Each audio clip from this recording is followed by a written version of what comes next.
Hey everybody, just want to say hi, and I hope everyone has had a very good summer.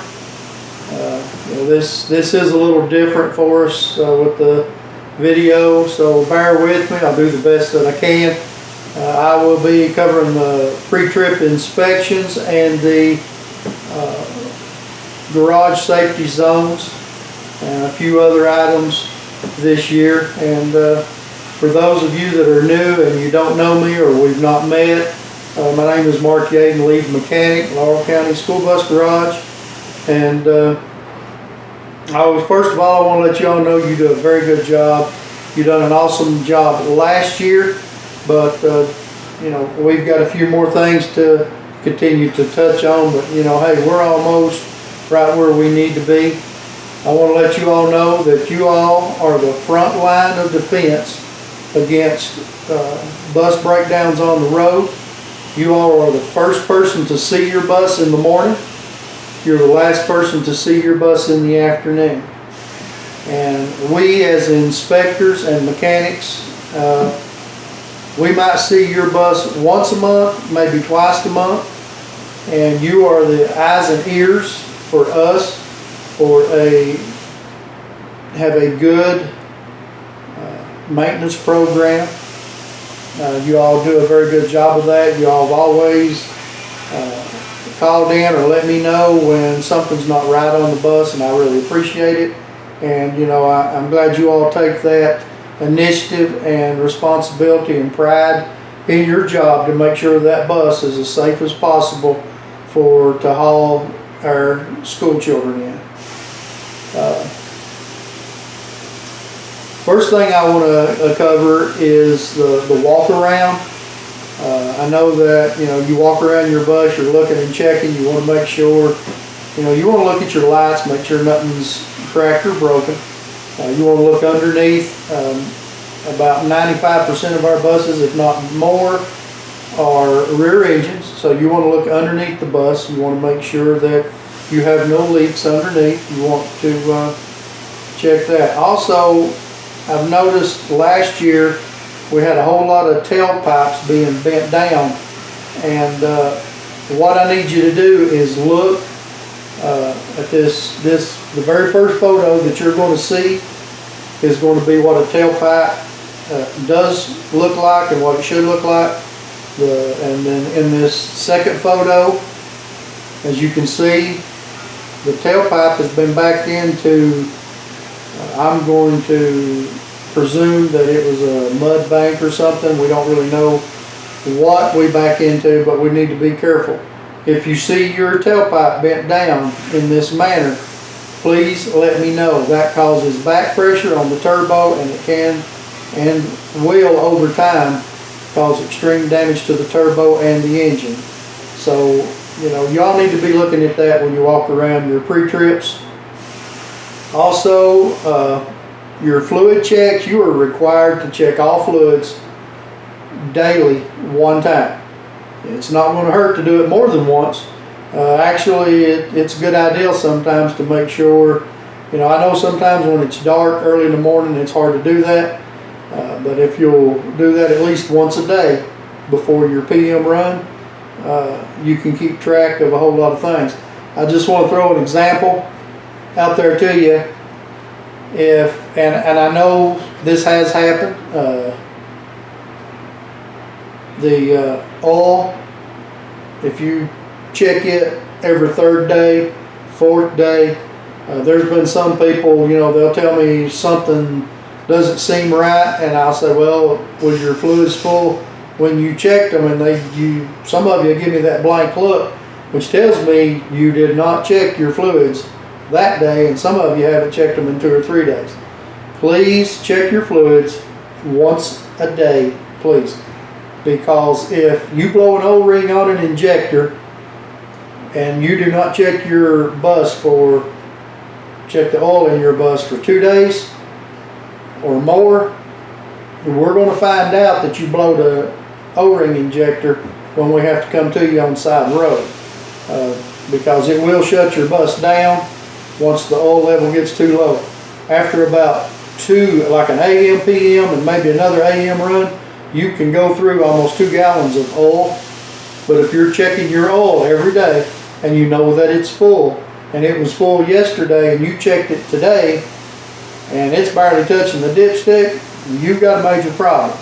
And you know, that's how we check things. That is part of your responsibility as a driver, is to make sure that those fluids are checked daily. And I just ask that you please try and do that every day if at all possible. Now next, filling out the pre-trip form. Okay, if you'll notice, at the top left hand corner, it is circled in red. It says driver's signature. Out from that, it's got each day of the week, Sunday through Saturday. The driver's signature, where it says that, that's not where it wants you to sign your name. And some of you do that and you sign it diagonally and you won't sign it each and every day. You need to sign this each and every day for Monday, Tuesday, Wednesday when you do your pre-trip.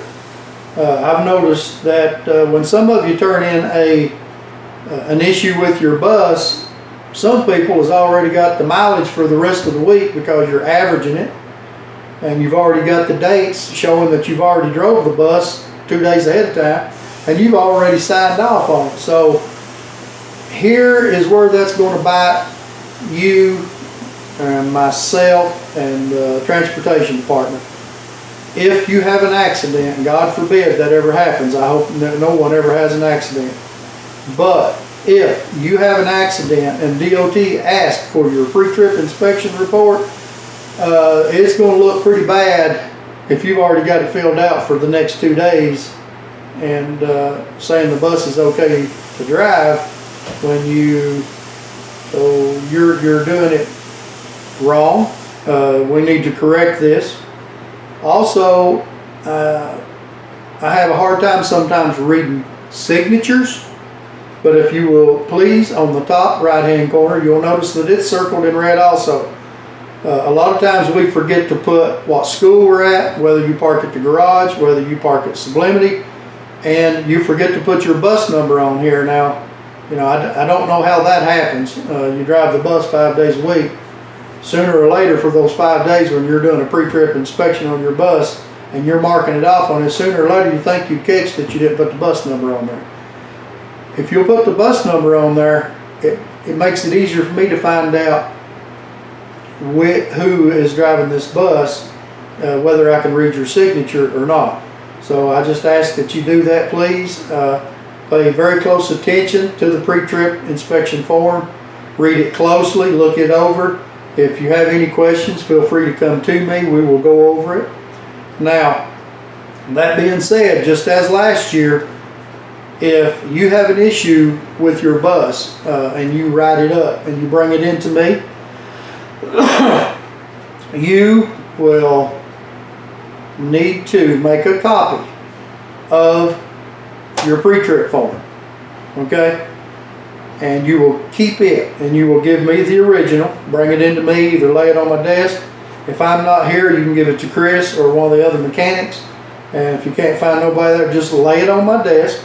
And I will find it. After you make that copy, you will need to start a brand new pre-trip sheet.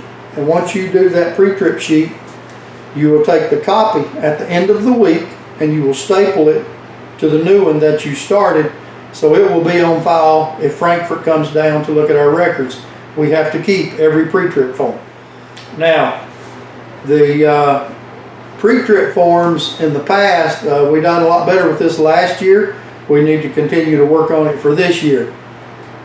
If you bring me your pre-trip form on a Friday when you turn in your timesheet, and I know, you know, we used to love to do that so we wouldn't have to make an extra trip. Make sure that if you turn it in on Friday, it's after 5 p.m. or you have to start, if you turn it in after your AM Friday morning run, you will need to start a new pre-trip sheet for your Friday afternoon run. Same reason as before for filling these out also, to make sure your bus is safe to drive. God forbid you're ever in an accident, but if you turn that in on Friday morning, you have an accident on Friday afternoon. If you do not start a new pre-trip sheet, here again, we're in trouble. So please, please. And it doesn't make, you don't have to, you can wait till Tuesday, Wednesday, Thursday of the next week. Because once that week is over and that pre-trip form is filled out, I need it for file, to put in the file. And I can do that 2 or 3 days later. I can do that up to a week later. So you can turn it in the following week, the next time you come to get fuel, or the next time that you swing by, because most of us have anyway, what I was trying to say is some of us will be bringing our buses up for fuel. Sometimes it's once a week. Some of you have to bring them in twice a week. There's very few that will come up every other week. Our buses don't get that great of fuel miles. So next, what I want to cover is pumping your air brakes down. A lot of us, we're doing this improperly. You'll notice on the screen now, it says pump the brake pedal until the air pressure reaches 60 psi.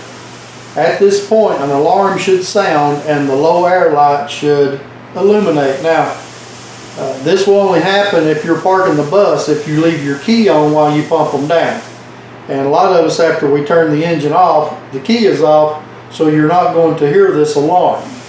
But the effects are going to be the same if you know what to look for.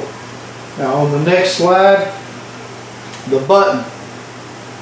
You want to continue pumping the brake pedal till the button should self-activate or pop out. That should be between 40 and 10 psi. Now, there's 2 ways of doing this. A lot of us, we go ahead and set our park brake when we park the bus, and some of us do not. If you pump it down till the brake pedal pops, you know it's good. If you set your park brake, then pump your air down, and some of us will pump them down to 60, 40, or maybe even 30 pounds. If you've already pulled the park brake, you don't know if you've released enough air to set that park brake. So if you do it that way, you actually need to push the park brake back in, and it should pop back out. It should not stay engaged if you push it in. So, but if we all go and do it the proper way, we pump the air down until it pops out, there will be no question as if you've done it correctly or not. So please try and do it that way in the future. Just let the bus and releasing the air set the brake on its own without you setting the park brake and then trying to wonder if you've pumped enough air down. And maintenance and repair and driver responsibility. Maintenance and repair is under the maintenance section in your driver's handbook. I want to go over, I'm just going to read this to you. You can read it yourself. It says, if you're bringing your bus into the garage for a monthly safety inspection or repairs, please use the following as a guideline. Make sure that you have any maintenance write-ups ready and available to turn in. Those need to be turned in to me once you bring your bus in for inspection. And again, if I'm not here, try to find Chris or one of the other technicians in the shop to turn that into to make sure that they know you have an issue on your bus. You need to sweep your bus and clear it of any clutter and garbage, and the technicians may have to work on your bus lying in the floor. And right here I want to commend you that you all last year have done a very, very, very good job, much better job of cleaning your keeping your buses clean. And I know that it only takes, a few minutes to pick up the heavy trash, but if you know your bus is due inspection tomorrow, please sweep it out and get that out of the way, because if we find issues with seats or whatever, listen, we don't like laying in trash that kids have thrown on the floor, but we have no idea where it came from and where it's been, okay? And it's untelling what's on it. There's a lot of germs. So please sweep your buses out before you bring them in for your monthly inspection. Repair work or maintenance inspection. If you are bringing your bus to the garage for repair work, it says park in front of bay doors 1, 2, or 3 unless you are otherwise instructed. Now in the past, we've always communicated well. You've always asked me where you wanted the bus, and I've always instructed you to do so. But if for some reason radio traffic, or you can't get a hold of me on the phone from wherever it is you're sitting still and calling from, you know, just park in front of one of those bays if it is available. If not, just put it in the inspection lot, which is over by the wash bay. And if you were speaking of inspection, if you're bringing your bus to the garage for your monthly inspection, says you are to park the bus in the designated area, which is out by the wash rack next to the light blue grayish looking building. Some of you know it as the tire shop, and it's adjacent to the wash rack. And now all maintenance write-ups must be brought to the lead mechanic, which is me. My name is Mark. Due to it. Now the next section here is this is in with it, and this has got to do with the safety zones in the garage, because due to insurance regulations and safety considerations, please remain in the safety zone while in the garage. Now, as you see, there's a picture here to show you where the safety zones are, in case you are new and you do not know. I know sometimes it is needed to come across that yellow line, but normally that is if you are asked to by a technician, a mechanic, or myself in order to either have you show me something on your bus or me ask you a question about your bus. Other than that, please try and stay behind that line at all times when you're in the bus garage. Next is 2011 buses and up. Anything newer than 2011 requires DEF, which is diesel exhaust fluid. Do not, if someone is not here, please do not try to put DEF fluid in your bus. That is only to be installed in the bus by a authorized personnel, and that is either myself or one of the mechanics in the garage. So please, you know, that is, if it is put into the wrong, if it's put into the diesel fuel, it is a very expensive repair to repair that issue.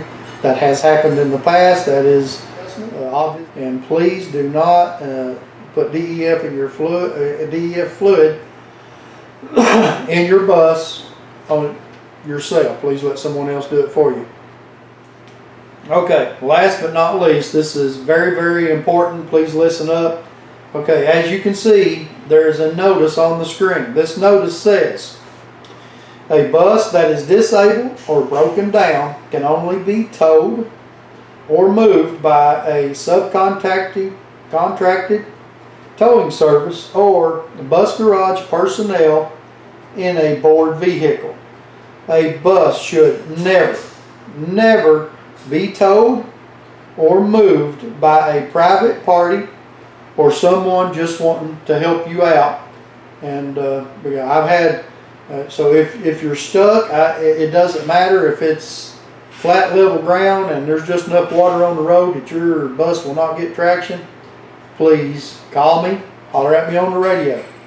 If your buddy down the road pulls up and says, "Hey, I can pull you out," please don't let them. That is wrong. It is very dangerous, and it could lead up to some very strong disciplinary actions, and not limited to dismissal. So please, anytime you have an issue with your bus being stuck, or if it's broke down or anything like that, please do not let anyone else move that bus other than Laurel County Board garage personnel or a subcontracted towing service. Now, I hope that I didn't bore you too much. I hope I've not left anything out. The buses, we've got them ready to go. They are clean. They've all been inspected. They're in good shape. Y'all done a good job cleaning your buses this year, and I want to commend you on that. And like I said again, you all are the eyes and ears of our maintenance program. You're the first one to see your bus, and you're the last one to see your bus. So anytime you ever feel like you have an issue with your bus, please don't hesitate to let me know, and if so, go ahead and fill it out on your pre-trip inspection form and turn that in. And I thank you all very much for your time, and I'm looking forward to another good school year. And let's be safe. As the old saying goes, safety first, schedule second. Don't ever get in too big of a hurry worrying about if you're going to be on time or not, because when we get in a hurry, we make mistakes, and when we make mistakes, bad things happen. So listen, let's be safe, everybody. Let's have a good year. God bless you, and I'll see you around. Bye-bye.